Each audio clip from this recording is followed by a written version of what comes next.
Hello friends, welcome back my YouTube channel shorthand R K classes. Friends, यह dictation 85 words per minute की speed से है, जो दैनिक जागरण संपादकीय से है। डेली नए नए डिक्टेशन पाने के लिए चैनल को सब्सक्राइब करें, साथ में बेल आइकन दबाएं। डिक्टेशन स्टार्ट होगा 4 सेकंड बाद।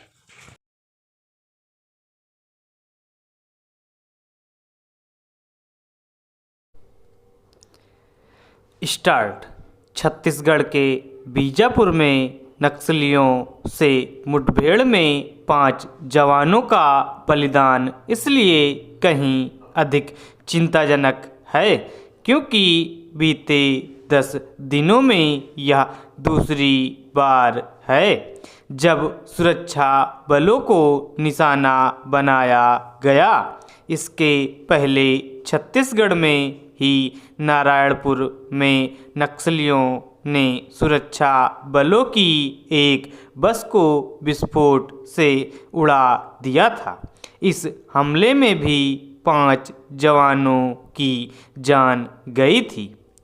नक्सलियों के ये हमले यही बता रहे हैं कि उनका दुस्साहस फिर सिर उठा रहा है और उनकी ओर से हिंसा का प्रत्याग करने के जो कथित संकेत दिए जा रहे वे सुरक्षा बलों की आंखों में धूल झोंकने के लिए ही हैं।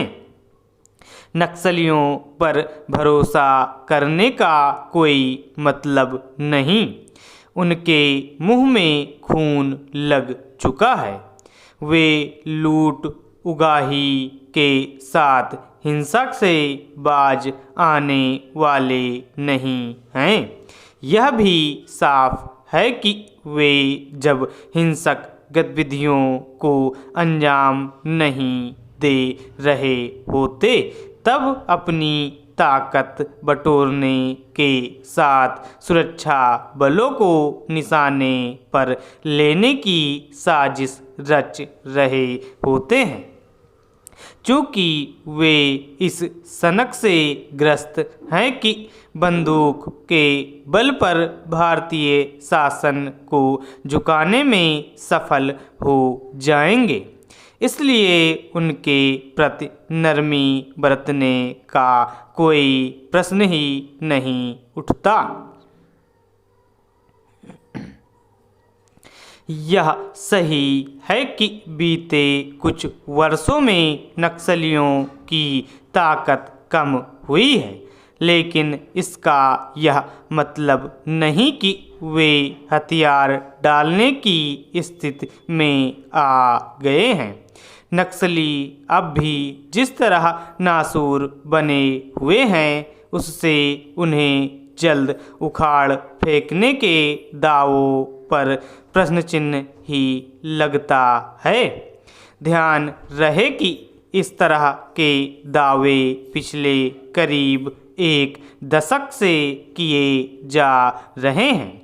इस तथ्य की भी अनदेखी नहीं की जानी चाहिए कि नक्सली संगठन अब भी देश के 9 राज्यों के 50 से अधिक जिलों में सक्रिय हैं।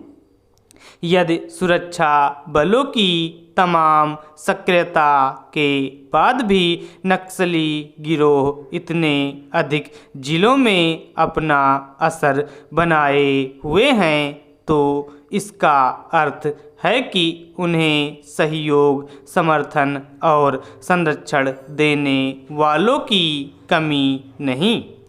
निसंदेह इसका एक मतलब यह भी है कि वे हथियार और विस्फोटक हासिल करने में समर्थ हैं। यदि नक्सलियों की कमर तोड़नी है तो सबसे पहले इस सवाल का जवाब खोजना होगा कि आखिर उन्हें आधुनिक हथियारों की आपूर्ति कहाँ से हो रही है। नक्सलियों की सप्लाई लाइन को ध्वस्त करने के साथ यह भी जरूरी है कि उनके खुले छिपे समर्थकों से भी सख्ती से निपटा जाए। केंद्र के साथ राज्यों को ऐसा करते समय अर्बन नक्सल कहे जाने वाले उन तत्वों पर भी निगाह रखनी होगी जो नक्सलियों के पक्ष में माहौल बनाने या फिर उनकी हिंसा को जायज़ ठहराने का काम करते हैं। स्टॉप।